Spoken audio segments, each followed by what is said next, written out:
के लिए नासूर पाकिस्तान आज से नहीं है। लेकिन प्रॉब्लम कुछ और है। जो सिंध में या जो बलूचिस्तान में या जो और लोग हैं, जो पाकिस्तानी स्टेट कुछ नहीं कर पा रहा, जो पाकिस्तानी सरकार है वो कुछ नहीं कर पा रही, वो हाथ पैर मार रही है। मुझे लगता भी नहीं लड़ने की हिम्मत, लड़ने की क्षमता एक मुल्क में होनी चाहिए, कैपेबिलिटी होनी चाहिए कि लड़े। बाकी बाढ़ से आज तक कौन जीता है? बात अब रोज अमेरिकन को गाली दे रहे हैं और फिर आप ये रॉबिन राफेल से भी मिल रहे हैं। जय हिंद दोस्तों, मैं हूं मेजर गौरवारी और आप देख रहे हैं द चाणक्य डायलॉग्स हिंदी। इसके पहले कि मैं बाकी वीडियो आपको दिखाऊं, मेरी आपसे गुजारिश है, रिक्वेस्ट है, इस वीडियो को लाइक करिए और हमारे चैनल को जरूर सब्सक्राइब करिए, हमारा मनोबल बढ़ेगा। दोस्तों, एक बड़ी अजीबोगरीब चीज हो गई पाकिस्तान में। आप जानते हैं पाकिस्तान में सैलाब आ रखा है, बाढ़ आ रखी है और 1/3 मुल्क पानी के नीचे है। तो कई लोगों ने, कई देशों ने, कई ऑर्गेनाइजेशंस ने यह बोला कि हम पाकिस्तान की मदद करेंगे और करनी भी चाहिए। जब मैंने एक वीडियो में यह बोला था, किसी पाकिस्तानी दोस्त के वीडियो में, कि भारत को भी मदद करनी चाहिए, तो काफ़ी लोगों ने बोला कि नहीं साहब, नहीं, ये आतंकवाद फैलाएंगे, ये सब। देखिए, आतंकवाद पाकिस्तान आज से नहीं फैला रहा और दुनिया के लिए नासूर पाकिस्तान आज से नहीं है। लेकिन प्रॉब्लम कुछ और है। जो सिंध में या जो बलूचिस्तान में या जो और लोग हैं, जो बहुत बुरे हाल में और जो भारत की ओर देख रहे हैं, जो बहुत परेशान है, वो 3 साल की बच्ची, वो 9 साल का लड़का जिसको पानी ले गया। मुझे लगता है कि उन लोगों को, उन बच्चों को, वो जो बुजुर्ग हैं वहां पे, उनको हमें जियोपॉलिटिक्स, विदेश नीति, इन सब चीजों से दूर रखना चाहिए। पूरा जो सफर कर रहे हैं लोग ना, उनको दोष हम लोग ना दें। और मैंने तो ये भी रिक्वेस्ट करा था कि जितना हो सकता है हमें मदद करनी भी चाहिए। बाद में देखिए, जो पाकिस्तान की सरकार है, जो पाकिस्तान की फौज है, वो जैसा करेगी वैसा करेगी, उसके बारे में हम तो कुछ नहीं कर सकते। पाकिस्तान का जो डीप स्टेट है, ISI, वो तो अब सांप को दूध पिलाओगे तो काटेगा ही, ठीक है। लेकिन वो डीप स्टेट है, वो पाकिस्तान की फौज है, पाकिस्तान की ISI है। मैं उसकी बात ही नहीं कर रहा। मैं बात कर रहा हूँ उस बच्चे की, 3 साल की बेटी है जो किसी की, जो 10 साल का बेटा, उनका क्या दोष है, उनकी क्या गलती है? तो भारत को वैसे मदद करनी चाहिए, ये मेरी पर्सनल राय है। बाकी सरकार जैसा भी ठीक समझे। लेकिन जिन लोगों ने मदद करी है पाकिस्तानियों का ना, उनके खिलाफ भी रवैया बड़ा अजीब सा है। पता नहीं यार, हंसें रोएं क्या करें देख के। दुनिया आ रही है, मदद कर रही है। चाइनीज ने टेंट भेजे, वो टेंट चोरी करके अब बाजार में वो टेंट बिक रहे हैं। चलिए कोई बात नहीं। एड का जो सामान है वो लोग लेके भाग गए, ठीक है। कोविड वैक्सीन का जो मामला था, उसके लिए फंड्स आए थे, वो लेकर भाग गए, ठीक है। चलो कोई बात नहीं, जो हुआ सो हुआ। ये मुझे बात समझ में नहीं आ रही है। ईरान से ना टमाटर आए थे, ईरान से टमाटर आए। अच्छा, हुआ क्या कि जब बोला कि ईरान से टमाटर, क्योंकि पाकिस्तान में बिक रहे हैं करीब आप लगा लीजिए 300, 400, 500 रुपए किलो टमाटर, बहुत ज़्यादा महंगे हो रहे हैं। और जाहिर सी बात है, आम आदमी बहुत परेशान है। सिर्फ टमाटर की बात नहीं, प्याज, सब्जियां, गेहूं, ये बहुत ज़्यादा दाम इसके बढ़ गए हैं और आम आदमी की हद से बिल्कुल पार हो गए हैं। पाकिस्तानी स्टेट कुछ नहीं कर पा रहा, जो पाकिस्तानी सरकार है वो कुछ नहीं कर पा रही, वो हाथ पैर मार रही है। मुझे लगता भी नहीं इनका कोई इंटेंट है ऐसा कोई मदद करने का, क्योंकि जिस तरीके से, जिस गर्मजोशी से कोई भी मुल्क निकलता है अपने मुल्क वालों की हेल्प करने के लिए, मदद करने के लिए, वो जो गर्मी होती है ना, एक कि नहीं साहब, ये हमारे बच्चे हैं, हमारे भाई हैं, हमें इनकी मदद करनी है, वो जोश नहीं दिखा मुझे। वो ठीक है, अपने ट्विटर पे दाग रहे हैं लोग बयान, क्या शहबाज शरीफ, क्या इमरान खान, सब एक ही जैसे हैं ये, तो वो बात नहीं। खैर, ईरान ने टमाटर भेजे, तो अब क्या हुआ कि जो वहाँ पे बलूचिस्तान में कुछ जो फार्मर्स की एसोसिएशन थी या होलसेलर की एसोसिएशन थी, कोई भी कह लीजिए, जो मंडी वाले लोग थे, उन लोगों ने प्रोटेस्ट करा। और उनका प्रोटेस्ट एक किस्म से जेन्युइन भी था, सच भी था। उन्होंने बोला, साहब देखिए, हमने खुद सब्जियां उगा रखी हैं, अब आप ईरान से मंगवाएंगे इतने थोक के हिसाब से, तो होगा क्या? इससे होगा कि हमारे सब्जियों के दाम गिर जाएंगे, फिर हम लोग कहाँ जाएंगे?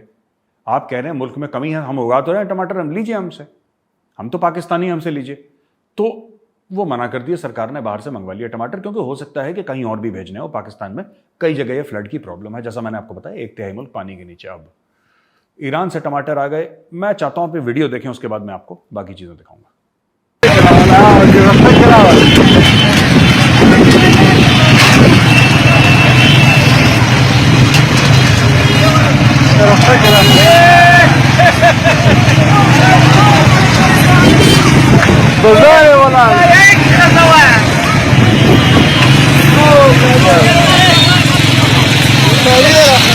तो अब क्या हुआ, ईरान जो है वो शिया मुल्क है और पाकिस्तान जो है वो बहुत, उसकी तादाद सुन्नियों की है, और शिया सुन्नियों के बीच में खटपट तो आज से नहीं 1400 साल से चल रही है, कोई नई बात नहीं है।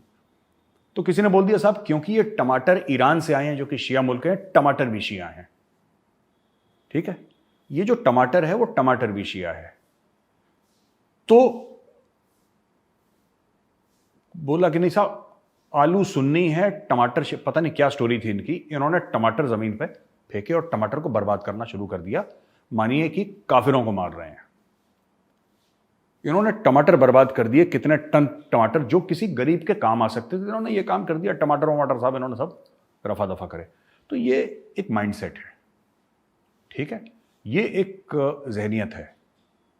दूसरे की तरफ इतनी नफरत, इतनी नफरत। अच्छा, मुझे एक बात समझ में नहीं आती, वो जो लोग हैं जिन्होंने टमाटर बर्बाद करे, वो जो कोई और बेचारा बच्चा खा लेता, जो भूखा बच्चा है, उसको कुछ मिल जाता खाने के लिए, आपने टमाटर बर्बाद कर दिए। आप एक बात बताइए, अमेरिका एड दे रहा है, वो पैसे क्यों ले लिए फिर?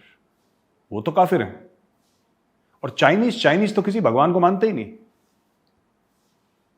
चाइनीज तो किसी को भी नहीं मानते, वो तो माउथ से तुम को मानते हैं, उसके अलावा किसी को मानते नहीं। चाइनीज के टेंट्स में क्यों नहीं आग लगा दी? उसमें तो बड़ा बिजनेस कर रहे हैं आप लोग, बेच बेच के उसको मार्केट में।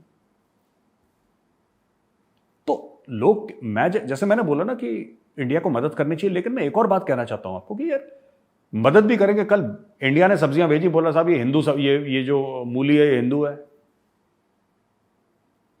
ये जो गोभी है ये काफिर है, काटो गोभी को। खाने के लिए नहीं, मतलब गर्दन काटो गोभी की टाइप्स। कुछ भी हो सकता है। मैं तो बड़ा शॉक था जब ये काम हुआ। खैर, हम चाहते हैं जल्दी से जल्दी ये जो पानी है वो कम हो, क्योंकि पाकिस्तान की प्रॉब्लम्स अभी शुरू हुई हैं बाढ़ से, ये खत्म नहीं हुई प्रॉब्लम। जब बाढ़ का पानी नीचे जाएगा तब असली में प्रॉब्लम शुरू होंगी, तब पता लगेगा साहब कितना इंफ्रास्ट्रक्चर इनका डूब गया है, कितना खत्म हो चुका है, कितना बर्बाद हो चुका है। और शुरू शुरू में वो कह रहे थे 10 अरब, मैंने डे 1 से बोला था, मतलब 10 अरब का खेल है ही नहीं। अब वो लोग कह रहे हैं नहीं साहब 30, 35, 40 अरब। ये 40 अरब का भी खेल नहीं है, ये कम से कम 100 अरब का खेल है। पाकिस्तान को 100 अरब डॉलर चाहिए दोबारा अपने, और 100 अरब ये इसमें लग जाएंगे 10, 15, 20 साल बनाने में। क्योंकि आप समझ लीजिए कि 1/3 मुल्क जब पानी के नीचे आ गया तो समझ लीजिए क्या होगा। कब उनकी फसलें आएंगी, ये भी एक बात है ना, कब उनकी फसलें आएंगी, कब दोबारा क्रॉप्स उगेंगे। In a country that is 65 to 70% agrarian, the economy is agrarian, वो किसान हैं वो वहां पे 65-70%। आपने किसान से 2 सीजन तो निकाल दिया आपने किसान के। उसको देखिए, किसान का जब तक खेत में कुछ ना कुछ उगता रहता है, चाहे वो गेहूं हो, चाहे चावल हो, चाहे सब्जी हो, चाहे कुछ भी हो, कैश क्रॉप्स हो उसके, तब तक वो अपने परिवार का पेट पालता है। अभी तो पानी गया नहीं है, अभी पानी जाएगा, उसके पता नीचे क्या मिलेगा, उसके बाद उसका क्या हाल होंगे पानी के। क्या पूरा टॉप सॉइल तो गायब नहीं हो गया उसका? वो बेचारा क्या उगाएगा, क्या खाएगा, कब करेगा? तो ये एक बहुत लंबा, बहुत दर्दनाक एक स्टोरी है। लोगों ने ये भी बोला है कि साहब ये पाकिस्तान में ना ये तो मामला, पाकिस्तान ने तो एमिशंस करे नहीं, और ये तो विदेशी मुल्कों ने करे हैं, और पाकिस्तान तो 1% भी एमिशन नहीं करता, और क्लाइमेट चेंज पाकिस्तान को मार पड़ गई। ये बात सच है। पाकिस्तान, क्योंकि पाकिस्तान डेवलप्ड कंट्री नहीं है इतना ज़्यादा, इतनी इंडस्ट्रीज नहीं है, तो पोल्यूशन क्या ही करेगा वो।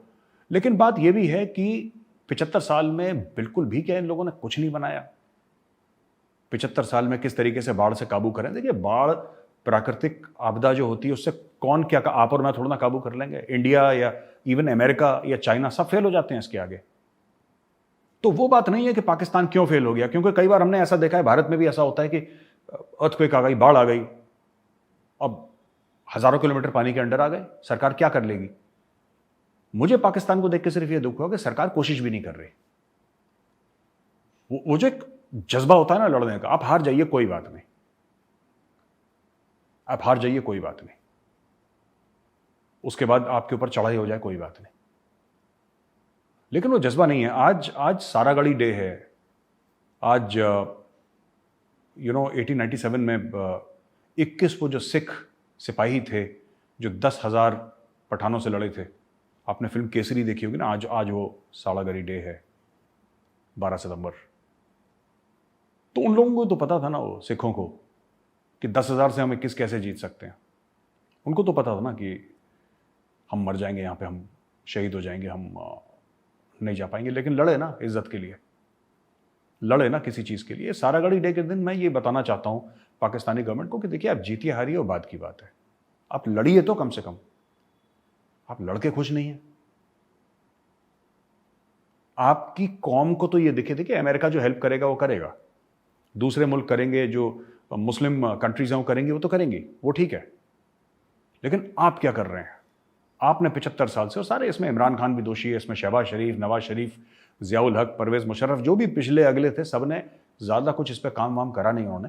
कम से कम लड़ने की हिम्मत, लड़ने की क्षमता एक मुल्क में होनी चाहिए, वो कैपेबिलिटी होनी चाहिए कि लड़े। बाकी बाढ़ से आज तक कौन जीता है? भारत थोड़ा ना जीत गया बाढ़ से, या अमेरिका थोड़ा ना जीत गया बाढ़ से। बाढ़ से तो कोई नहीं जीतेगा। सैलाब आएगा, सब निपट जाएंगे एक साथ, लेकिन हम लड़ें भी ना, ये बात समझ में नहीं आती। दूसरी दोस्तों, इंडिया की खबर है, गुलाम नबी आज़ाद साहब जो कांग्रेस के लीडर थे, वो अपनी नई पार्टी फ्लोट कर रहे हैं। और मैं आपको एक न्यूज़ क्यों बता रहा हूं, ये क्यों बता रहा हूं। उन्होंने एक बड़ा अहम स्टेटमेंट दिया। उन्होंने बोला है कि ये जो पॉलिटिकल पार्टीज हैं कश्मीर में, उनका इशारा है अब्दुल्लाज की तरफ है, और नेशनल कॉन्फ्रेंस और ये महबूबा मुफ्ती उनकी तरफ है। उन्होंने ये बोला है कि यार ये झूठ बोल रहे हैं, 370-35 से वापस आ जाएगा। उन्होंने खुल के बोला रैली में, कह रहा था हो ही नहीं सकता, ये झूठ बोल रहे हैं आपसे। यानी कि स्टेट लेवल पे आप चुनाव लड़ेंगे, और जो सेंटर की पार्लियामेंट ने, यानी इंडिया की पार्लियामेंट ले ली, सेंटर की क्या, भारत की पार्लियामेंट ने जो एक लॉ बनाया है या एक लॉ को खत्म करा है, आप उसको कश्मीर से बैठे बैठे तख्ता पलट कर देंगे।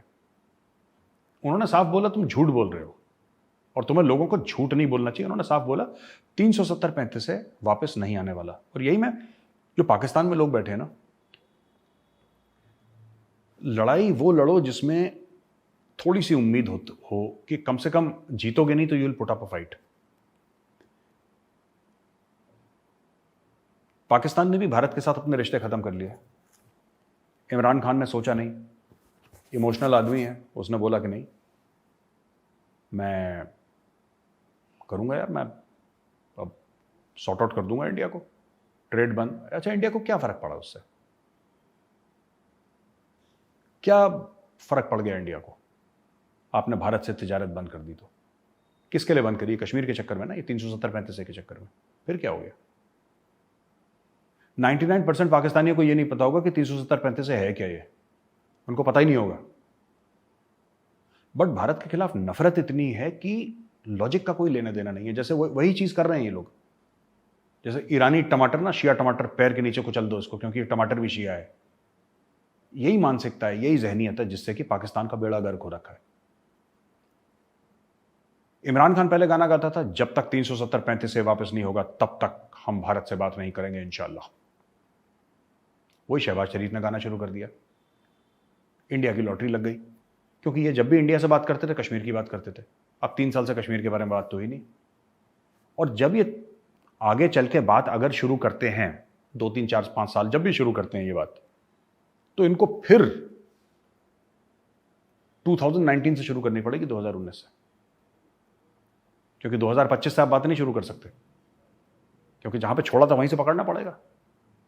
इनको ये नहीं समझ में आ रहा कि कश्मीर को लेके पाकिस्तान ने अपना इतना बुरा हाल कर दिया है कि, और ये सबकी एक मजबूरी बन गई है एक्चुअली दोस्तों, पाकिस्तान में ना सबकी मजबूरी बन गई। क्या करें, पब्लिक को क्या समझाएं? इनको पता है कि कश्मीर इनके हाथ से गया, इनको पता है कि इनका अवैध कब्जा है, जो इनका उस साइड वाला कब्जे कश्मीर है, जिसको हम लोग पाकिस्तान ऑक्यूपाइड कश्मीर बोलते हैं, आप लोग जानते हैं, पीओके है जो। इनको पता है इनका पीओके पे अवैध कब्जा है, लेकिन क्या करें, मजबूरी है। 75 साल से जो झूठ बोला है अपनी कौम को, अचानक एक दिन कैसे बोलते हैं कि बॉस हमने झूठ बोला है? सड़क पे चलता आदमी खा जाएगा इनको। सड़क चलता आदमी पाकिस्तान में जो रेहड़ी लगाता है, फल बेचता है, जो मजदूरी करता है इनको खा जाएगा, क्योंकि उसको ये बोल रखा है इन लोगों ने, पाकिस्तानी फौज ने, ISI ने, पाकिस्तानी सरकार ने उसको ये बोल रखा है कि बेटा जो तेरा बच्चा है ना, वो जब दिन की 2 वक्त की रोटी खाता था वो सिर्फ 1 वक्त की रोटी खाएगा, लेकिन जिहाद होगा कश्मीर में। तो उसने भी वो भी जिहाद का गाजर खिला दिया उसको, वो भी फिट हो गया। उसने बोला हाँ जी जिहाद करेगा मेरा बेटा। जिहाद किसने करा कश्मीर में? गरीब के बेटे ने करा। भाई किसी पाकिस्तानी जर्नैल का बेटा थोड़ा ना आया था हथियार पकड़ के कश्मीर में, आज तक नहीं आया, वो नहीं आया। लेकिन भारत क्या कर रहा है? भारत ने ताल्लुकात जो शुरू वाले थे, जब पाकिस्तान ने खत्म करे, भारत ने बोला ठीक है तुम्हारी मर्जी। भारत ने डिप्लोमेटिक प्रेशर डाला, और डिप्लोमेटिक प्रेशर डालने के बाद पाकिस्तान की लगाई चाबी। आज की तारीख में पाकिस्तान FATF की ग्रे लिस्ट में। लोग कहते हैं साहब अक्टूबर में हो सकता है हम ग्रे लिस्ट से बाहर आ जाए। कई पाकिस्तानियों का मानना है, मैं कह रहा हूं हो सकता है अभी जाओ। आई डोंट नो, मुझे नहीं पता कि आप लोग ग्रे लिस्ट से बाहर आओगे कि नहीं आओगे, लेकिन उससे फायदा क्या होगा? देखिए कोई ना कोई मुसीबत तो रहेगी।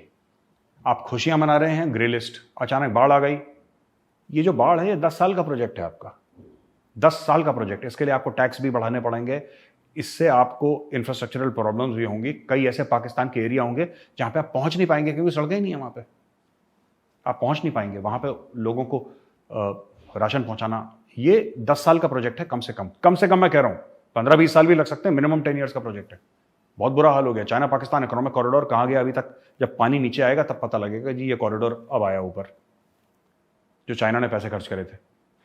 तो ये वहां पे चल रहा है इस वक्त, बुरा हाल है। लेकिन मैं फिर कहना चाहता हूं, ये जो पाकिस्तान ने 370-35 से, जो गुलाम नबी आज़ाद साहब ने भी अभी बताया वहां पे, जो बोला, जो गुलाम नबी आज़ाद साहब ने बोला ना, वो पाकिस्तान को भी समझना चाहिए। ये वापस नहीं आने वाला।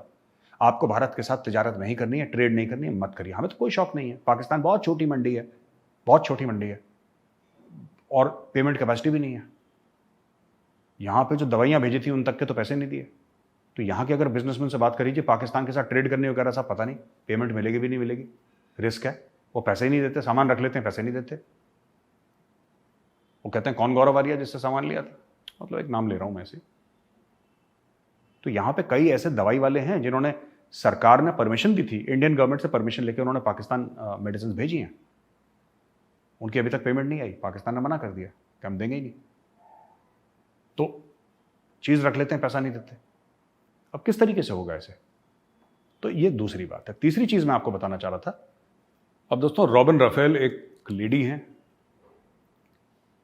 वो गई पाकिस्तान और इमरान खान से मिली। रॉबिन राफेल है कौन? ये पाकिस्तानी अफेयर्स में एक्सपर्ट हैं, लॉबीइस्ट हैं। ये अमेरिका की खुफिया एजेंसी CIA के लिए काम कर चुकी हैं।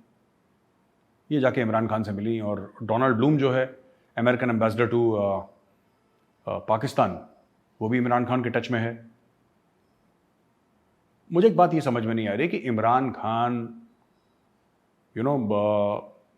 इंपोर्टेड हुकूमत नामंजूर, अमेरिका ने मेरे खिलाफ साजिश कर दी, अमेरिका ने मेरे खिलाफ गेम कर दिया, मुझे निकाल दिया क्योंकि मैंने एब्सोल्युटली नॉट बोला था। ये इमरान खान ऐसा क्यों करता है, मुझे आज तक इसका दिमाग नहीं समझ पाया। ये जब गद्दी पे था, जब ये गद्दी पे अपनी विराजमान था, तब ये भारत को गाली देता था, अब ये भारत की तारीफ करता है। ये मोदी जी की तारीफ, डॉक्टर जयशंकर की तारीफ, ये तारीफ नहीं रुक रही इसकी। एक तो ये बात हो गई। दूसरी चीज, इमरान खान की ये बात समझ में नहीं आ रही कि साहब आप जब अमेरिकन से इतनी नफरत करते हैं और हर जलसे में ये बोलते हैं कि ये इन्होंने साजिश कर, इनसे मिलते क्यों हैं? ये इल्हान उमर से भी मिले, चलो वो तो मुस्लिम थी तो इनको लगा कि ठीक है ये तो हमारी है, लेकिन है वो वहीं की कांग्रेस वुमन अमेरिका की। ये इल्हान उमर से भी मिले, इन्होंने बोला नहीं वो मुस्लिम लेडी है इसलिए हम उससे मिल रहे हैं। उससे क्या फर्क पड़ता है वो हिंदू हो, मुस्लिम हो, सिख हो, ईसाई हो, है तो अमेरिकन। आप रोज अमेरिकन को गाली दे रहे हैं, और फिर आप ये रॉबिन राफेल से भी मिल रहे हैं। अब पता नहीं इन्होंने या तो माफी मांगी होगी, मुझे नहीं पता इमरान खान ने क्या करा, या तो चुपचाप इसने माफी मांगी होगी कि बोला कि वहां पे जाके बता देना प्रेसिडेंट को कि यार मैंने सॉरी बोला है, पर ये मेरी एक पॉलिटिकल मजबूरी है, सियासी मजबूरी है कि मुझे ना तुम्हें गाली देनी है, और जब तुम्हें मैं गाली दूंगा तो तुम्हें गाली दे दे के सबको भड़काऊंगा, पूरी कौम को, पाकिस्तानियों को तो भड़का आराम से जाते हैं, इमोशनल लोग हैं, फट से भड़काया उनको, बोला कि नहीं इंपोर्टेड हुकूमत नामंजूर, मैं तुम्हारे खिलाफ प्रोपेगेंडा करूंगा और जिस दिन मैं प्रधानमंत्री बन गया पाकिस्तान का, फिर मैं तुम्हारी नौकरी चाकरी करूंगा जैसे पहले कर रहा था। मैं ये जानना चाहता हूं, और मैं अपने पाकिस्तानी दोस्तों से, भाइयों बहनों से जो ये वीडियो देख रहे हैं, आप जरा लिखिए कमेंट सेक्शन में और मुझे समझाइए, मुझे बताइए, इमरान खान गेम क्या खेल रहा है अमेरिका के साथ? ये अमेरिका को गाली भी देता है, फिर चुपचाप अपने घर में उनसे मिलता भी है। जो फवाद चौधरी है, फवाद चौधरी भी डेविड ब्लूम से मिल रहा है, जो एम्बेसडर है, वो भी अमेरिका को गाली दे रहा है। शहबाज गिल जो है, इसका जो जेल में है, जिसने मार खाई थी, शहबाज गिल ये अमेरिका को गाली दे रहा है, लेकिन उसके पास भी ग्रीन कार्ड है अमेरिका का, ये अमेरिकन सिटीजन ही है वो। इन सबके ताने बाने अमेरिका के साथ जुड़े हुए हैं और ये अमेरिका को आम पब्लिक के सामने गाली देते हैं और चुपचाप रात के अंधेरे में अमेरिकन से मिलते हैं। ये वीडियो देखिए जरा। साबिक अमरीकी खातून सिफारतकार रॉबिन राफेल ने बनी गाला में इमरान खान से मुलाकात की। मुलाकात में सेनेटर शहजाद वसीम भी मौजूद थे। मजीद तफसील के लिए बात करेंगे नुमाइंदा जियो न्यूज वकार सती से। वकार, क्या तफसील मालूम हो सकी है इस मुलाकात से मुतालिक? देखिए, ये जो मुलाकात हुई है रॉबिन राफेल से, ये अमेरिका की साबिक जो सफारतकार भी हैं और CIA की तजियाकार और ये लॉबिस्ट भी हैं, इनकी मुलाकात हुई है। और इस मुलाकात में सेनेटर शहजाद वसीम जो PTI के अहम रहनुमा है, वो भी इसमें वो मौजूद थे।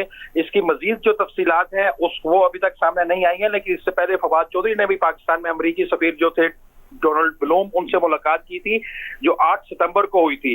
और उसके बाद अब ये बताया गया है कि अब ये एक और मुलाकात, अहम मुलाकात हुई है। इस हवाले से मैंने जो PTI के शहजाद वसीम और फवाद चौधरी दोनों से बात करने की कोशिश की है, लेकिन दोनों से हमारा जो है राब्ता वो नहीं हो सका है। और ये एक अहम तरीन मुलाकात आज वो दोपहर को हुई है जी। तो दोस्तों, ये या तो ये बहुत तगड़ा कोई गेम खेल रहा है इमरान खान, और ये अमेरिकन का ही गेम खेल रहा है। ये अमेरिकन का ही गेम खेल रहा है कि सबके सामने अमेरिकन को गाली दो, अमेरिकन को गाली दे दो। ऑब्वियस सी बात है, जनता आपके सपोर्ट पर खड़ी हो जाएगी, क्योंकि पाकिस्तान में अमेरिका के खिलाफ बहुत नफरत है, बहुत ज्यादा नफरत है अमेरिका के खिलाफ। अब क्यों है मुझे आज तक समझ नहीं आया, क्योंकि सबसे ज्यादा पैसे भी अमेरिका ने इनको दे रखे हैं। इनका मुल्क अमेरिका चला रहा है, सबसे ज्यादा पैसे इन्होंने अमेरिका ने दे रखे हैं, जो अमेरिका ने वापस नहीं मांगे इनसे पैसे। चीन तो एक एक दमड़ी वापस ले लेता है, गुर्दा कलेजी वापस ले लेता है, अमेरिका ने पैसे भी वापस नहीं मांगे। इन्होंने पैसे अमेरिका के लिए डकार गए, पता भी नहीं लगा। अमेरिका से पैसे ले रखे हैं, अमेरिका से हथियार। अभी अमेरिका ने वो $450 मिलियन का जो मेंटेनेंस और स्पेयर पार्ट्स का F-16 का देना था, वो भी अमेरिका ने इनको दिया। इनके बच्चे सारे के सारे अमेरिका में पढ़ते हैं, इनकी प्रॉपर्टियां बाहर हैं अमेरिका में, कनाडा में, वेस्ट में इनकी प्रॉपर्टीज हैं, लेकिन फिर भी गाली अमेरिका को ही देते हैं। पता नहीं, जो हाथ खिलाए उसी हाथ को डसना। मुझे नहीं पता कौन सी फॉरेन पॉलिसी है, क्या है, मुझे ये बात ही समझ में नहीं आती। जो आपके लिए अच्छा कर रहा है, आपको उसके लिए अच्छा करना चाहिए, लेकिन इतनी ज्यादा नफरत है। इमरान खान के खुद के बच्चे बाहर हैं, दे आर इन लंदन, है ना। और लंदन, अमेरिका, ये सब UK, अमेरिका, ये सब एक ही थाली के तो हैं, चट्टे बट्टे। कोई भी लड़ाई होती है, गल्फ वॉर हो, अफगानिस्तान हो, Iraq, everywhere they are together. इनकी तो फॉरेन पॉलिसी बिल्कुल एक जैसी है। तो ये बात मुझे समझ में नहीं आई कि इन सब के, इमरान खान की पूरी टीम के, इमरान खान का जो मोईद यूसुफ था, जो उसका नेशनल सिक्योरिटी एडवाइजर था when he was prime minister, वो he had an American green card. वो भी CIA फंडेड थिंक टैंक का मेंबर था। CIA फंडेड थिंक टैंक का मेंबर तुम्हारा नेशनल सिक्योरिटी एडवाइजर है। ये रॉबिन राफेल आ रही है, ये भी CIA की है, ठीक है।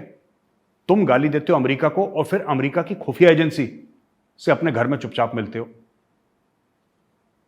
ये गेम समझने वाला है दोस्तों। तो दोस्तों, आज का ये वीडियो यहीं पे खत्म होता है। जल्द मैं कोशिश करूंगा एक और वीडियो आपके सामने लाने के लिए। फिर से मेरी गुजारिश है, इस वीडियो को लाइक करिए और हमारे चैनल को सब्सक्राइब करिए, और मैं जल्द वापस आऊंगा। जय हिंद।